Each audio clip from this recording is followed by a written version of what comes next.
Hello, कैसे हैं आप सब। Welcome to exam fellow. तो हम पढ़ रहे थे 11वीं क्लास की ज्योग्राफी। इसका टॉपिक चल रहा था पृथ्वी की आंतरिक संरचना।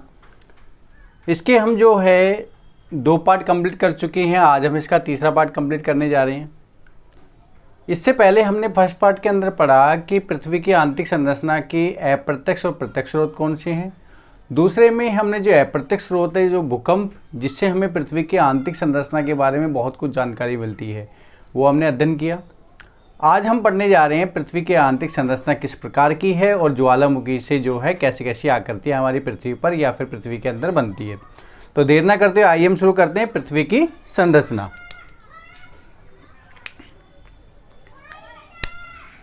तो हम पढ़ेंगे यहाँ पर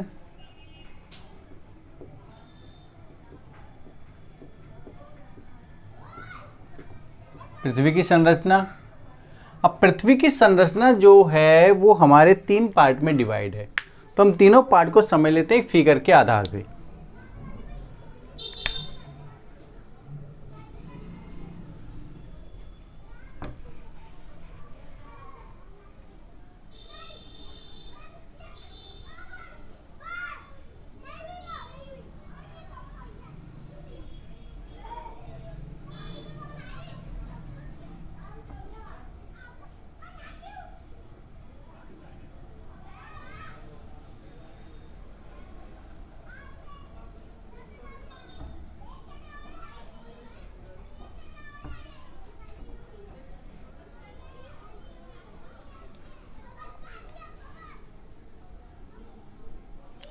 पृथ्वी की हमारी 3 परत है।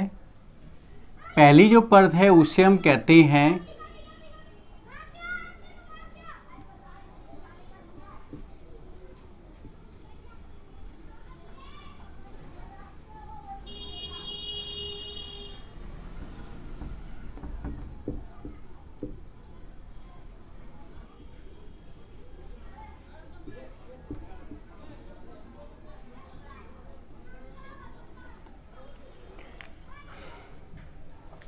तो पृथ्वी की हमारी 3 परत है। जो पहली जो परत है उसे हम कहते हैं भूपर पट्टी।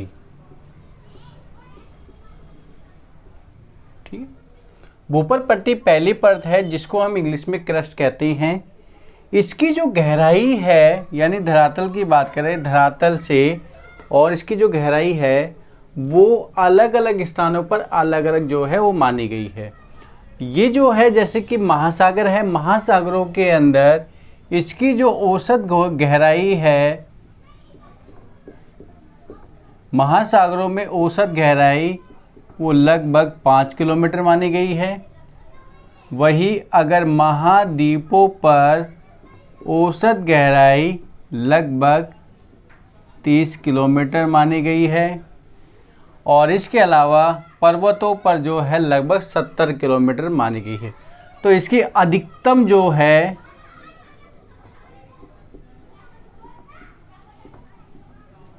अधिकतम जो इसकी मोटाई है, अधिकतम इसकी जो मोटाई वो है 100 किलोमीटर। अलग अलग वैज्ञानिकों ने अलग अलग इसकी जो है गहर मोटाई को नापा है। हर वैज्ञानिक के अपने अलग मत रहे हैं। अगर हम इसकी औसत मोटाई की बात करें, इसकी औसत मोटाई कितनी है, तो औसत मोटाई जो है लगभग इसकी 33 किलोमीटर तक मानी गई है। लेकिन हम ये अधिकतम की बात कर रहे हैं तो ये कितनी है, लगभग 100 किलोमीटर तक इसकी अधिकतम मोटाई है। इसका जो घनत्व है वो है हमारा 3 ग्राम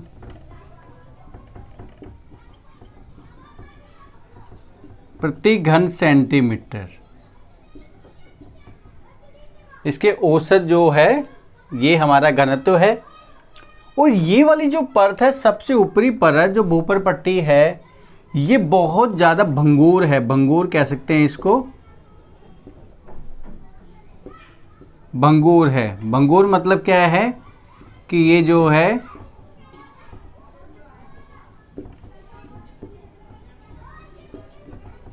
जल्दी टूट जाती है, बहुत ज़्यादा सॉफ्ट होती है, जल्दी टूट जाती है। और इसको जो है एक नाम से और जानते हैं, इसको हम कहते हैं सियाल के नाम से जानते हैं। इसको लिख सकते हो, इसको सियाल। सियाल इसलिए यहाँ पर SI का मतलब है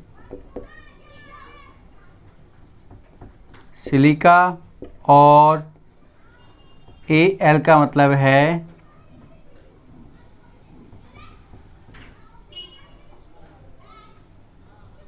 एल्यूमिनियम। ठीक है, तो सिलिका और एल्युमिनियम से मिलके बनी हुई है, इसके इसलिए इसको सियाल कहते हैं और ये बहुत ही ज़्यादा हल्की है।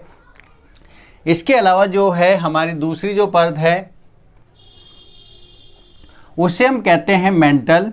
जो मेंटल जो परत है ये लगभग 2900 किलोमीटर तक जो है इसकी मोटाई मानी गई है, यानी कि हमारी भूपर पट्टी की निचली परत से लेकर और कोर की ऊपरी परत है, इसके बीच में इसकी जो मोटाई है वो लगभग 2900 किलोमीटर है। तो इसको हम समझ लेते हैं ये क्या क्या चीज़ें हैं, इसमें कौन कौन सी इसकी विशेषताएं हैं। दूसरी इसकी विशेषता जो है वो है हमारी दूसरी परत मेंटल है। इसकी गहराई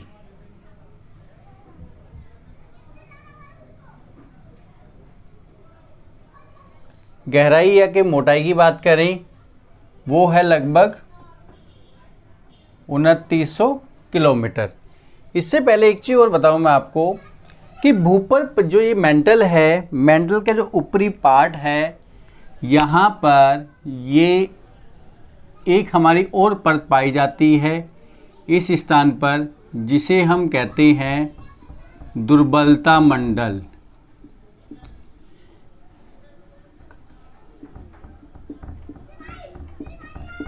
दुर्बलता मंडल है ये, एस्थेनोस्फेयर जिसको हम कहते हैं। ये जो दुर्बलता मंडल है इसकी गहराई मानी गई है वो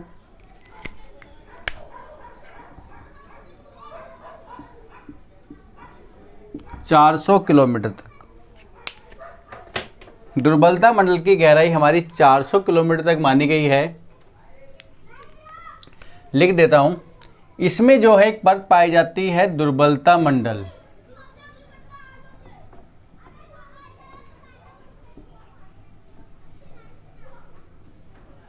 दुर्बलता मंडल जो है इसकी गहराई है हमारी लगभग 400 किलोमीटर तक मानी गई है ये। और जो हमारा ज्वालामुखी से जो लावा निकलता है, लिख सकते हैं लावा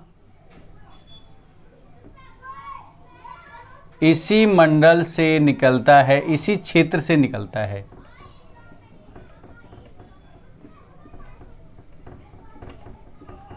ठीक है, तो लावा निकलता है वो दुर्बलता मंडल से निकलता है।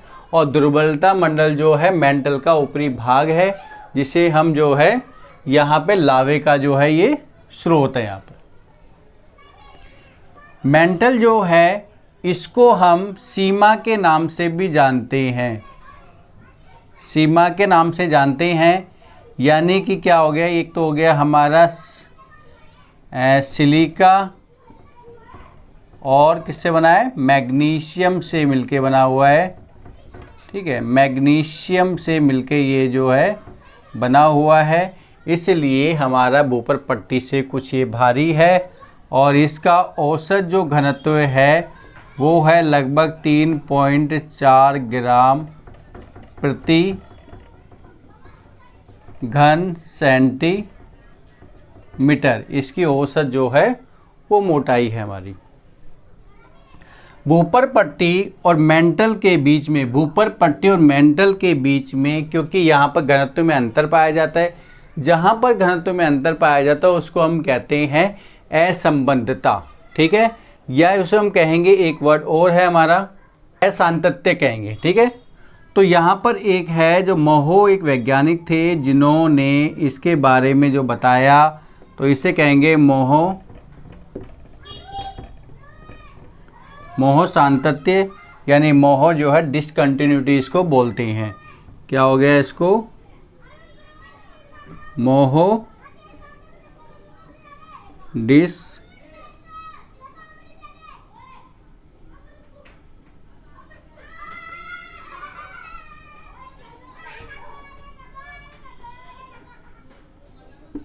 मोहो डिसकंटिन्यूटी इसको कहते हैं।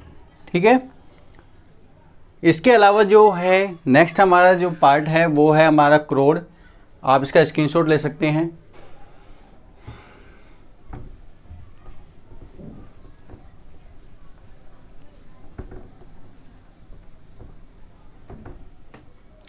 नेक्स्ट समझ लेते हैं इसको हम। तीसरा हमारा जो है इसकी परत है उसे हम कहते हैं क्रोड।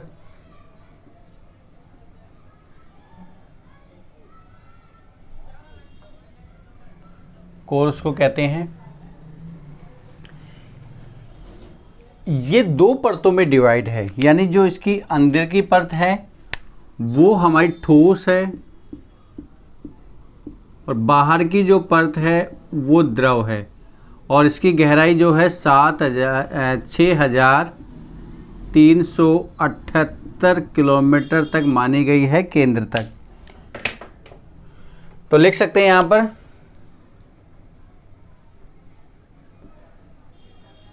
इसकी गहराई 2900 किलोमीटर से 6378 सॉरी 78 है, एग्जैक्ट जो है 78 है, 378 किलोमीटर तक है इसकी गहराई जो है। और इसकी दो परत है,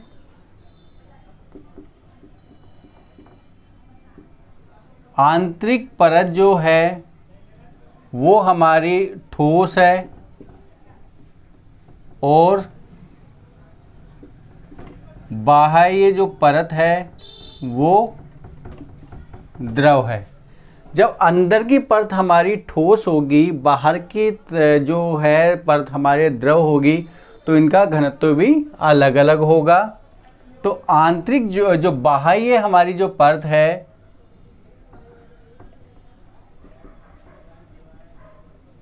बाह्य परत का घनत्व वो है यहाँ पर 5 ग्राम प्रति घन सेंटीमीटर। इसकी जो है वो घनत्व है। वही अगर हम आंतरिक परत की बात करें तो आंतरिक भाग का घनत्व क्या होगा? इसका आंतरिक भाग का घनत्व है 13 ग्राम प्रति घन सेंटीमीटर। तो इसमें जो है घनत्व में अंतर पाया जाता है, क्योंकि ये द्रव पार्ट है और ये हमारा जो है ठोस पार्ट है।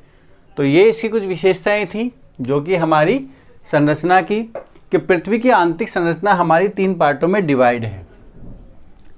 यहाँ पर एक चीज़ और मैं आपको बताना चाहूँगा कि जो हमारी पृथ्वी की भूपर पट्टी है और मेंटल है, इन दोनों को मिला के एक हमारा मंडल बनता है स्थल मंडल। ये मैं आपको पहले बता चुका हूँ, एक बार और बता देता हूँ। स्थल मंडल, और स्थल मंडल की जो है वो हमारी मोटाई होती है 200 किलोमीटर तक। यानी कि ये जो है हमारा भूपर पट्टी व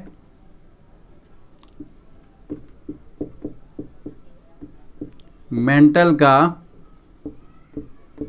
ऊपरी भाग, ठीक है ना, ये जो मिलके है हमारा ये बनाता है दुर्बल, ये क्या नाम है, स्थल मंडल।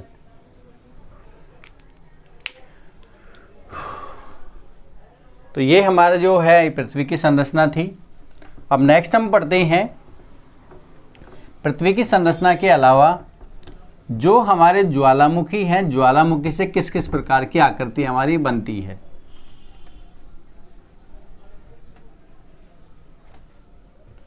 तो ज्वालामुखी जो है ये क्या होता है, पहले हम ये थोड़ा समझते हैं। ज्वालामुखी से ज्वालामुखी के अंदर जो है पृथ्वी से लावा निकलता है, और कई बार आपने सुना होगा लावा और मैग्मा दोनों में क्या डिफरेंस होता है। तो पहले हम ये समझते हैं ज्वालामुखी क्या है।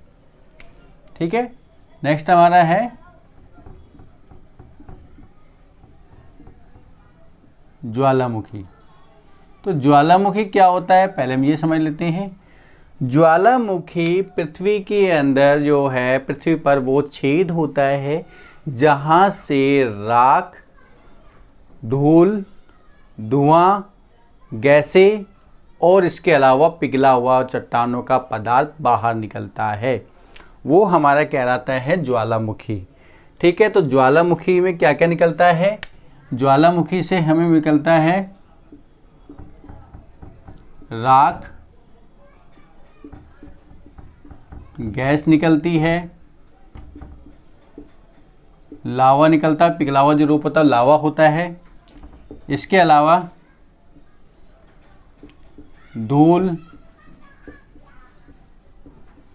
जलवाष्प, ठीक है ना, ये सारे हमारा जो है वो ज्वालामुखी से निकलते हैं। अब ज्वालामुखी में दो पदार्थ है, एक लावा और एक कहते हैं हम मैग्मा। तो लावा और मैग्मा में क्या डिफरेंस है। लावा और मैग्मा, अगर ये जो है मैग्मा कहलाता है मेंटल के अंदर, यानी पृथ्वी तो हमारी धरातल है, धरातल के नीचे लिख सकते हैं यहाँ पर, धरातल के नीचे होता है अगर पिघला हुआ पदार्थ चट्टानों का, तो वो कहलाता है मैग्मा। और ये कहते हैं हम धरातल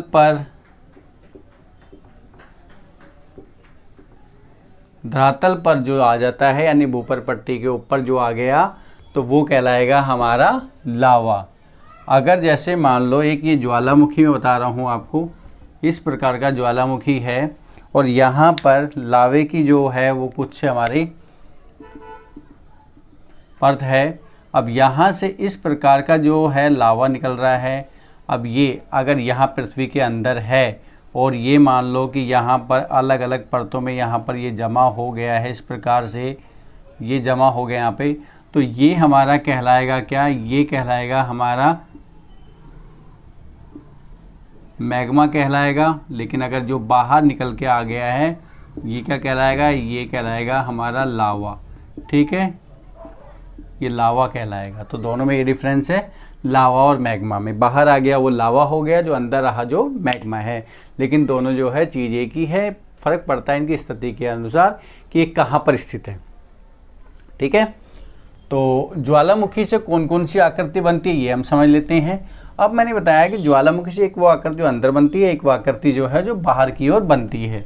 तो बाहर की ओर कौन कौन सी आकृतियाँ बनती है वो समझनी है, क्योंकि एक तो वो आकृतियाँ होगी जो ज्वालामुखी विस्फोट हो रहा है, ज्वालामुखी से जो लावा निकल रहा है, लावे से बनने वाली। दूसरी आकृति वो जो मैग्मा से बनने वाली, यानी पृथ्वी के धरातल के अंदर जो आकृतियाँ बनती है। तो पहले हम वो आकृतियाँ पढ़ते हैं जो कि पृथ्वी पे बाहर की ओर आकृति बनती है, जिसे हम देखते हैं और जिसे जो है हमने कई बार जो है वो ज्वालामुखी के रूप में देखा है। तो इसके लिए जो है सबसे इम्पॉर्टेंट, सबसे पहले हमारा शिल्ड ज्वालामुखी। ठीक है,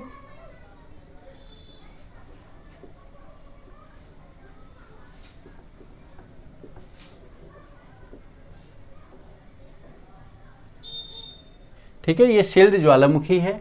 और शिल्ड जो ज्वालामुखी है ये किस प्रकार का होता है हमें ये समझना है।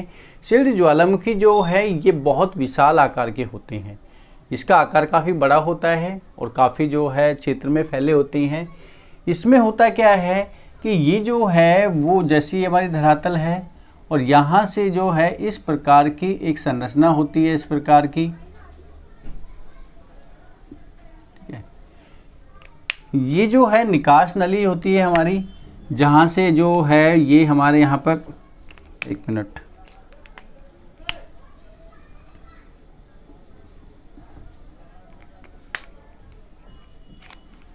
यहाँ पर इस क्षेत्र में जो है हमारा मैग्मा है,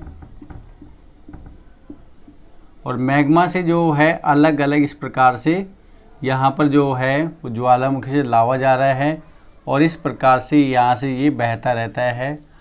अब यहाँ पर इसकी विशेषता क्या है कि उसकी ऊंचाई जो है वो कम होती है, लेकिन बहुत ज़्यादा विशाल होते हैं, बहुत ज़्यादा क्षेत्र में फैले होते हैं।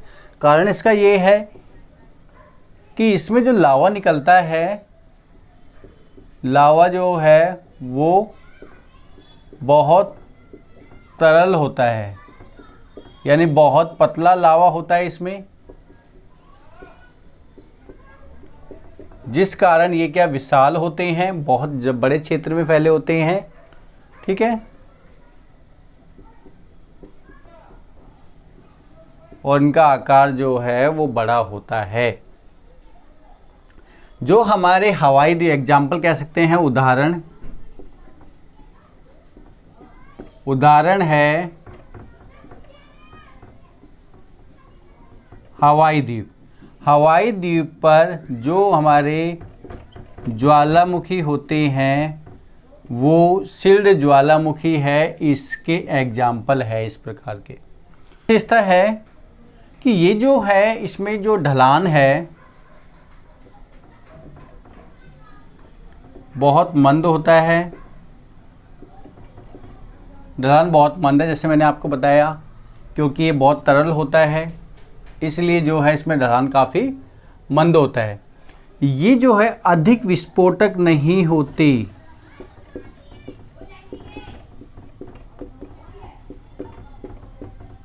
अधिक विस्फोटक नहीं होती, ये ज़्यादा विस्फोटक नहीं होते। लेकिन कई बार क्या होता है, अगर इनकी जहाँ पर लावा निकल रहा है वहाँ पर अगर पानी भर जाता है तो यहाँ लिख सकते हैं कि इसकी जो है नासिका, यानी कि जो इसकी नली है, ठीक है, नासिका में पानी भर जाने पर इसमें विस्फोट होता है, भर जाने पर इसमें लावा निकलने पर विस्फोट होता है। अब विस्फोट किस प्रकार से होता है, जब यहाँ पर लावे में ये जो नलिका है, लावा निकलना बंद हो जाता है इसमें, और इसमें बाद में क्या होता है कि अचानक से फोर्स लगता है लावा निकलने के लिए, पर ऊपर की नली अगर बंद होती है तो प्रेशर के साथ में निकलता है, जिसकी वजह से विस्फोट होता है। पर बहुत ज़्यादा विनाशकारी या बहुत ज़्यादा जो है तेज़ विस्फोट यहाँ पर नहीं होता, हल्का बहुत विस्फोट यहाँ पर होता है। ठीक है, तो ये हमारे शिल्ड वाले थे। नेक्स्ट है हमारा मिश्रित।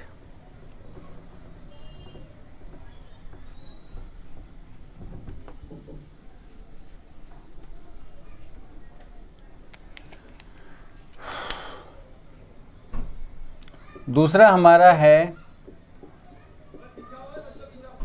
मिश्रित ज्वालामुखी। ठीक है, कंपाउंड वोल्केनो है ये क्या होते हैं, सबसे बड़ी विशेषता इसमें क्या है कि इसका जो लावा होता है, लावा जो है वो गाढ़ा होता है, पहली बात तो। दूसरी बात, ठीक है, गाढ़ा होगा, चिपचिपा। ये अधिक विस्फोटक होते हैं,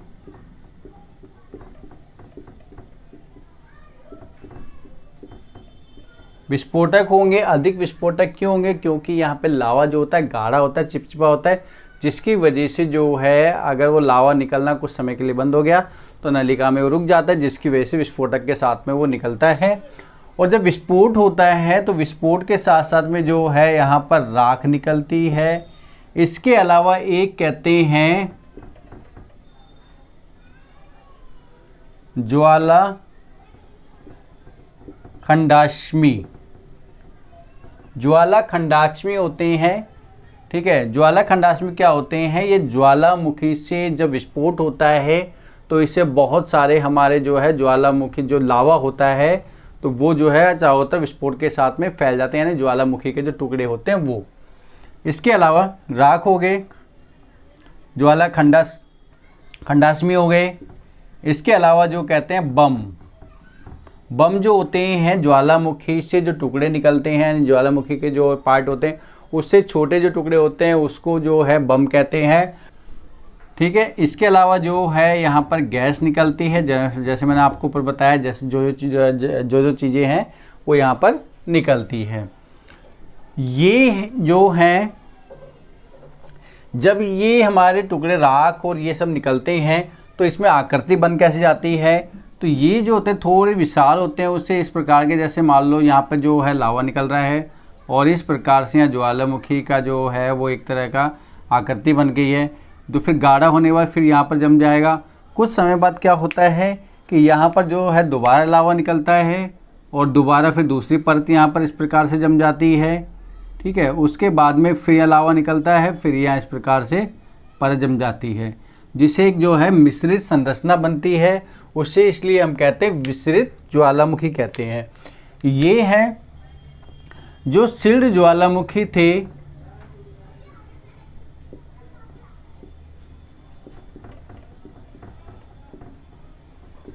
शील्ड ज्वालामुखी से बड़े ऊंचे होते हैं।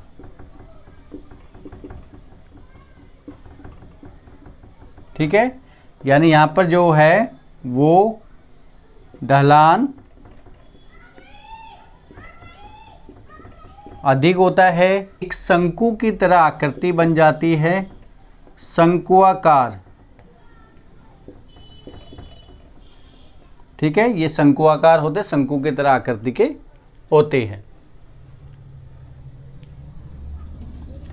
अगला हम देख लेते हैं, अगला हमारा जो है आकृति कौन सी है। अगली आकृति है हमारी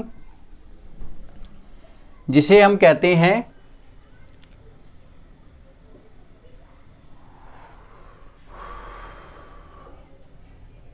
ज्वालामुखी कुंड।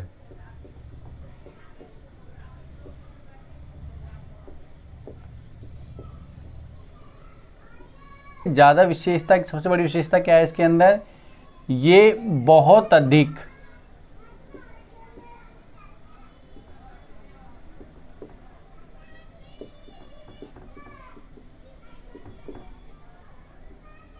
विस्फोटक होते हैं, बहुत अधिक विस्फोट वाले होते हैं, क्योंकि ये बहुत ज़्यादा इसमें गाढ़ा होता है लावा।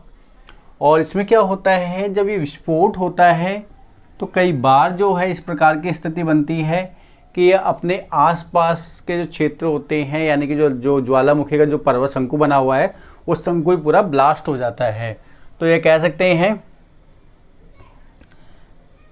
कई बार इस तरह विस्फोट होता है। ठीक है, विस्फोट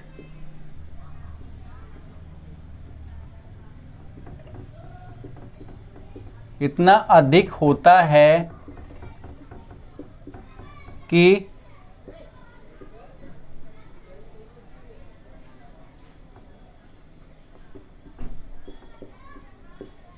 जिससे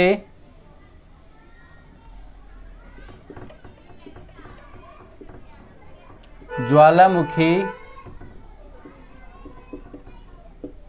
शंकु ही उड़ जाता है। ठीक है, शंकु उड़ जाता है और वहाँ पर जो है एक झील की तरह आकृति बन जाती है, कुंड बन जाता है। ठीक है ना, वहाँ पर एक कुंड बन जाता है, जो कुंड जो है उसको एक वर्ड कहते हैं, वो है हमारा कालडेरा कहते हैं। ठीक है, तो ये कालडेरा कहलाता है, एक तरह कुंड बन जाता है, यानी कि इस प्रकार से होता है। यहाँ पर जो है पहले जो है इसकी स्थिति इस प्रकार से होती है यहाँ पर। ठीक है, यहाँ से लावा निकल रहा है और लावा निकलने की वजह से जो है इस प्रकार से होगा, लेकिन यहाँ पर क्या होता है, कई बार इतना विस्फोट होता है कि ये जो है हमारी आकृति वो इस प्रकार से जो है वो बन जाती है, यानी यहाँ पर जो है आसपास शंकु होता है वो पूरा का पूरा उड़ जाता है और इसके जो टुकड़े होते हैं ये आसपास के क्षेत्रों में फैल जाते हैं और यहाँ पर एक ज्वालामुखी जो लावा होता है, ये मैग्मा हो गया, उसके विशाल भंडार के पास में ही मौजूद हो जाता है, क्योंकि काफ़ी गहराई में चले जाता है, यानी ब्लास्ट होता है। तो इसमें इसलिए हम इसकी लिख सकते हैं विशेषता। एक और,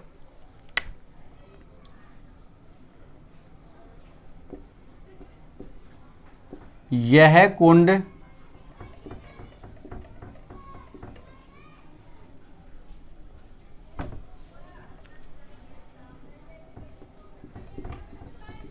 मैग्मा भंडार के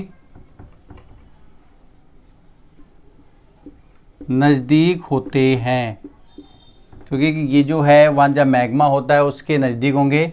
और जो एक कुंड बनता है जो काल्डेरा कहते हैं, यहाँ पर मैग्मा जो होता है भरा रहता है, लावा होता है भरा रहता है, और एक कुंड की तरह जो है ये काम करता है। तो ये हमारे जो हैं 3 प्रकार की आकृतियाँ थी।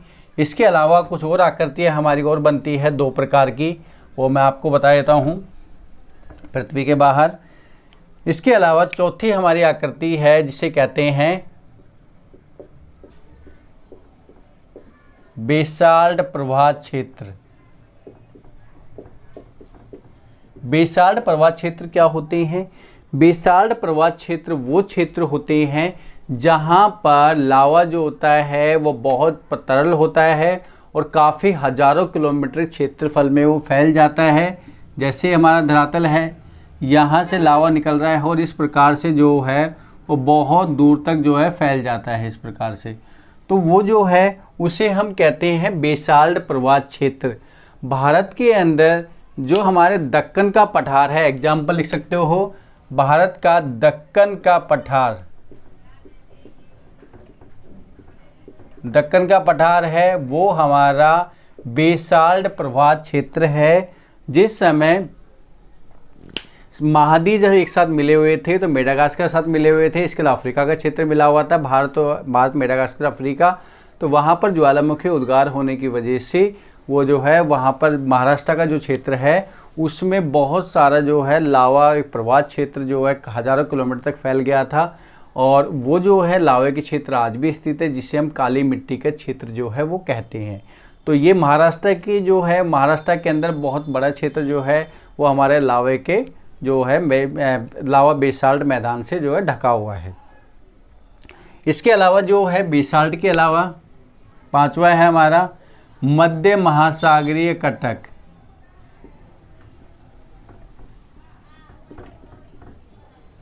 मध्य महासागरीय कटक ज्वालामुखी जो हो गए वो हो गए, यानी महासागरों के मध्य में एक जो है हमारी इस प्रकार की श्रृंखला बन जाती है पर्वतों की, जैसे कि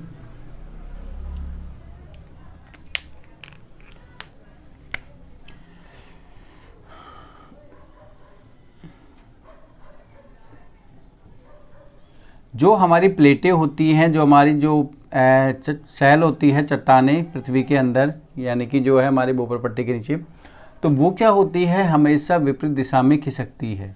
विपरीत दिशा में इसलिए खिसकती है क्योंकि जहाँ पर जॉइंट होता है वहाँ से ऊर्जा निकलती है।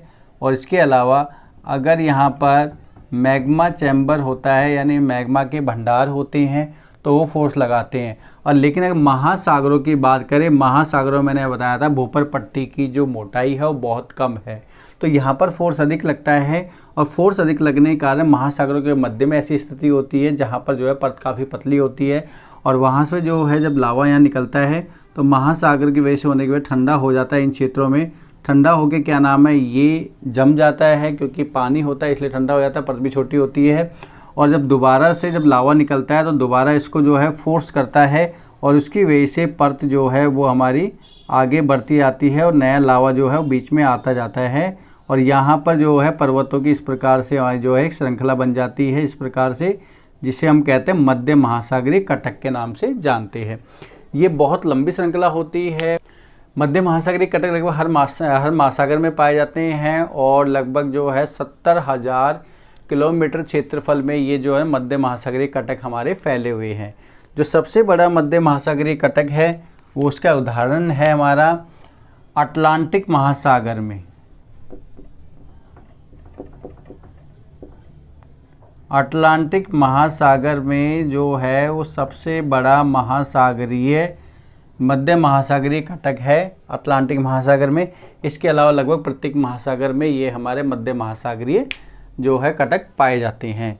नेक्स्ट है हमारा, ये हमारी आकृतियाँ थी जो पृथ्वी के अंदर बनती और पृथ्वी के जो है बाहर बनती है, यानी कि हमें धरातल पे बनती है। लेकिन कुछ आकृतियाँ वो है जो हमारी पृथ्वी के अंदर भी बनती है। तो देखते हैं कौन कौन सी आकृतियाँ हैं। तो ये हमारी कहलाती है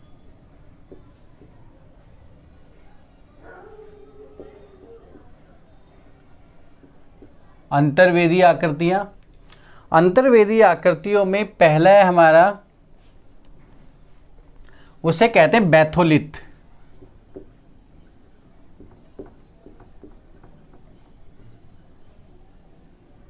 ठीक है, बैथोलिथ एक आकृति है जो कि हमारे पृथ्वी के अंदर बनती है।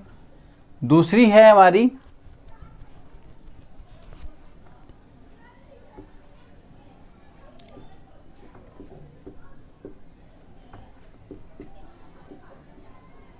लैकोलिथ। तीसरी है हमारी लैपोलिथ। चौथी है फैकोलिथ। पांचवी है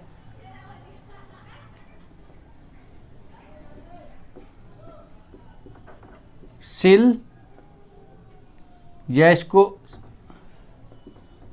सिल व सीट। और इसके अलावा है हमारी डाइक। ये 5 प्रकार की आकृतियां हैं जो कि हमारी पृथ्वी के अंदर बनती है। ये आकृतियां बनती कैसे, जब पृथ्वी में जब लावा आने से पहले ही भूगर्भ में वो ठंडा हो जाता है तो उसकी वजह से बहुत सारी आकृतियां हमारी पृथ्वी के अंदर बनती है। अब ये आकृतियां कौन कौन सी है ये हम समझ लेते हैं। एक फिगर के माध्यम से बताना चाहूँगा आपको कौन कौन सी आकृतियाँ हैं, आसान होगा थोड़ा समझना।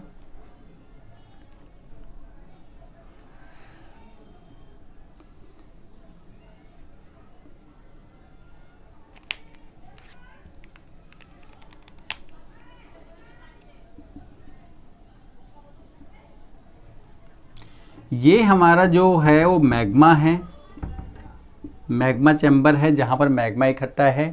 और ये अलग अलग जो है वो माध्यम से बाहर की ओर निकलने की कोशिश करता है। तो कई बार क्या होता है, जैसे कि अगर मान लो ये हमारा जो है वो लावे का चैम्बर है और यहाँ पर इस प्रकार से जो है वो लावा इकट्ठा है और ये लावा बाहर की ओर निकल रहा है। तो कई बार जो है इस प्रकार की हमारी स्थिति जो है वो बन जाती है।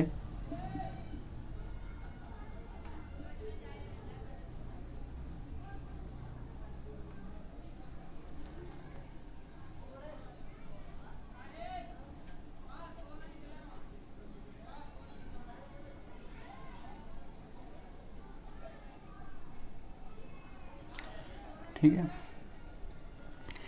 लैपोल जो बैथोलिथ है, बैथोलिथ क्या होता है, ये इस प्रकार की हमारी आकृति बन जाती है। इसमें हम कह सकते हैं कि ये जो है मैग्मा का एक भंडार है, यानी कहेंगे यहाँ पर मैग्मा का भंडार। अगर वो जम जाता है, ठंडा हो जाता है, तो उससे जो हमारी आकृति बनती है वो कहलाती है हमारी बैथोलिथ। यानी कि जैसे कि ये वाली जो आकृति है इसे हम क्या बोलेंगे, इससे बोलेंगे हम बैथोलिथ। ये मैग्मा का भंडार होता है, अगर वो जम जाता है वहीं पर, ठीक है, मैग्मा का भंडार है वो जम जाता है तो ये हमारा कहलाता है क्या, वो कहलाएगा हमारा बैथोलिथ। ये विशाल भंडार होते हैं मैग्मा के, वो वहीं पर धीरे धीरे क्या होते हैं कि जब उनके पास इतनी ज़्यादा फोर्स नहीं लग पाती जो बाहर की ओर आ पाए, तो अंदर की ओर बहुत बड़ा जो पिंड है वो जो है जम जाता है, जिसे हम जो है बैथोलिथ के नाम से जानते हैं। दूसरा है हमारा लैपोलिथ। लैकोलिथ जो है क्या होता है, लैकोलिथ है ये जो है इस प्रकार की आकृति होती है। यहाँ पर जो मैग्मा जो है वो बीच में ही किसी चट्टान को फोर्स लगाता है। फोर्स लगाने की वजह से गैप बनता है और गैप बनने की वजह से जो है वो इस प्रकार के हमारे गुंबदाकार एक आकृति बन जाती है, जिसे हम कहते हैं बैथोलिथ और लैकोलिथ। इसको हम कहेंगे लैकोलिथ। ठीक है, लैकोलिथ है ये, इस प्रकार की आकृति बन जाती है। इसमें डिफरेंस क्या है, बैथोलिथ और लैकोलिथ में ये भी गुंबदाकार होती है, ये भी गुंबदाकार होती है, पर ये जो है एक नली के रूप में जो है वो हमारे मैग्मा का भंडार से जुड़ी होती हैं। लेकिन हमारे बैथोलिथ होती हैं ये पूरा खुद मैग्मा का जो एक भंडार होता है वो जम जाता है, उसकी वजह से जो है बनते हैं। यहाँ पर इसका तल जो है वो सपाट होता है। यहाँ इसकी कुछ विशेषता लिख सकते हो इसकी। ठीक है, तल जो है वो सपाट होगा, पहली विशेषता। दूसरा क्या है कि ये जो है निचला स्तर नासिका, ठीक है, या नलिका के द्वारा मैग्मा भंडार से जुड़ा होता है। ठीक है, मैग्मा भंडार है, इससे जुड़ा होता है ये। ठीक है, ये हमारा कौन सा हो गया, ये हो गया हमारा लैकोलिथ। अब बात करें लैपोलिथ। लैपोलिथ के अंदर क्या होता है, इस प्रकार की हमारी आकृति बन जाती है, यानी कि जो हमारा मैग्मा का जो मैग्मा होता है वो एक तस्तरी के रूप में जम जाता है। तस्तरी के रूप में जो है गोलाकार रूप में जम जाता है और इसे जो है हम कहते हैं लैपोलिथ। तो यहाँ कह सकते हैं तस्तरी नुमा आकृति। ठीक है, तस्तरी नुमा जो है यहाँ पर आकृति बन जाती है, जिसे हम कहते हैं लैपोलिथ। नेक्स्ट है हमारा फैकोलिथ। फैकोलिथ जो है यहाँ लिख देता हूँ मैं लैपोलिथ।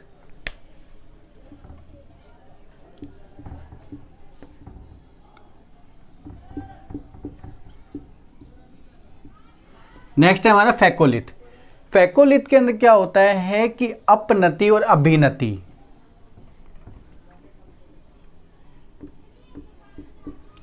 अपनति व अभिनति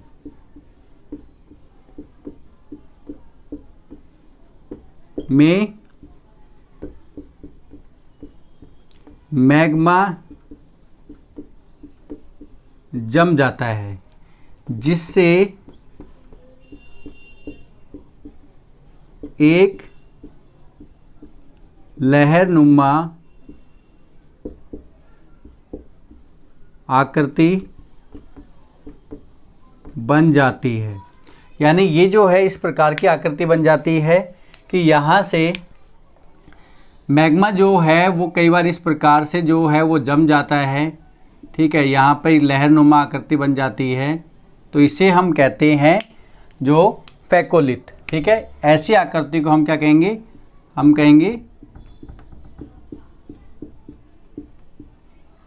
फैकोलिथ कहेंगे। ठीक है, नेक्स्ट हमारा है सिलोडाइक। सिलोडाइक में क्या होता है कि अगर हमारे कोई भी जो है चट्टानों में गैप होता है और वहाँ पर लावा जो है वो चले जाए और वहाँ पर इस प्रकार की जो है लावे की परत जम जाए या इस प्रकार की जम जाए, अगर वो मोटी परत है सीधी तो उसे हम कहेंगे क्या, सिल कहेंगे इसको। ठीक है, अगर मोटी जो परत है उसे हम कहेंगे सिल कहेंगे उसको, लेकिन पतली परत जो है उसे क्या बोलेंगे, हम उसको बोलेंगे सीट। जैसे अगर मान लो मोटी परत है लावे की, सपाट है, समतल है, तो उसको हम बोलेंगे सीट, इसको सिल बोलेंगे। और अगर मतलब जो है पतली परत है उसको हम सीट बोलेंगे। तो यहाँ लिख सकते हैं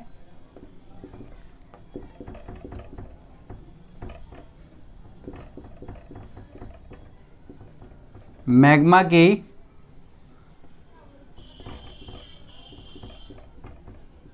समतल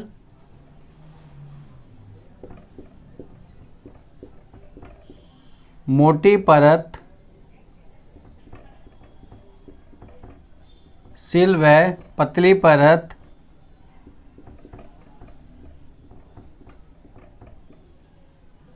शीट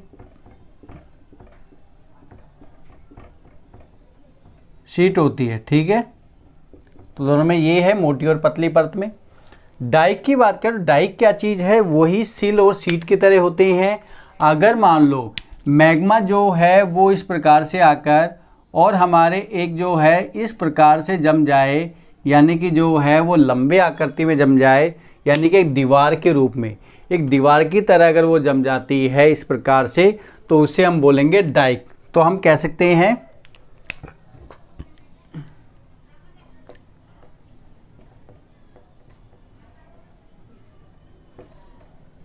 लंबवत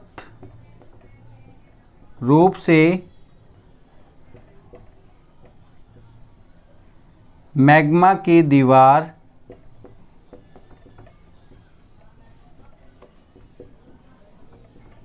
बन जाती है, जिसे डाइक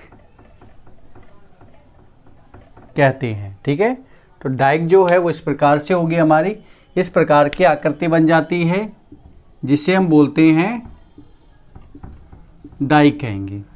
तो ये जो है आप इसका स्क्रीनशॉट ले सकते हैं आकृति का, ये कौन कौन सी आकृतियां हैं, पहले स्क्रीनशॉट ले लीजिए, इसके पता लग जाए कौन कौन सी आकृति हैं।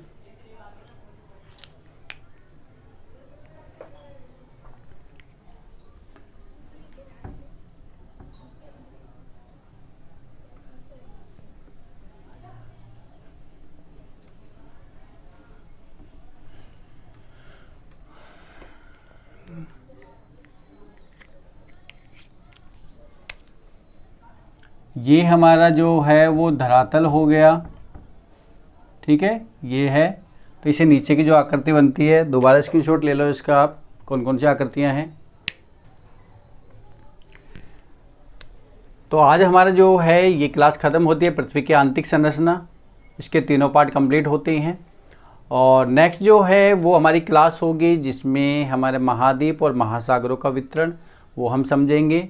इसके अलावा जो है अगर आप इससे पहले की वीडियो देखना चाहते हैं तो आप प्लेलिस्ट में जाकर वो वीडियो को देख सकते हैं।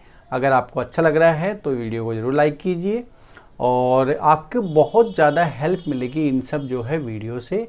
अगर आप जो है इसको नोट्स बना लेंगे तो एग्ज़ाम टाइम पे जब भी आपको एग्ज़ाम होते हैं तो आपके लिए जो है बहुत ज़्यादा हेल्पफुल रहेंगी। तो ये क्लास आज हम यहीं समाप्त करते हैं।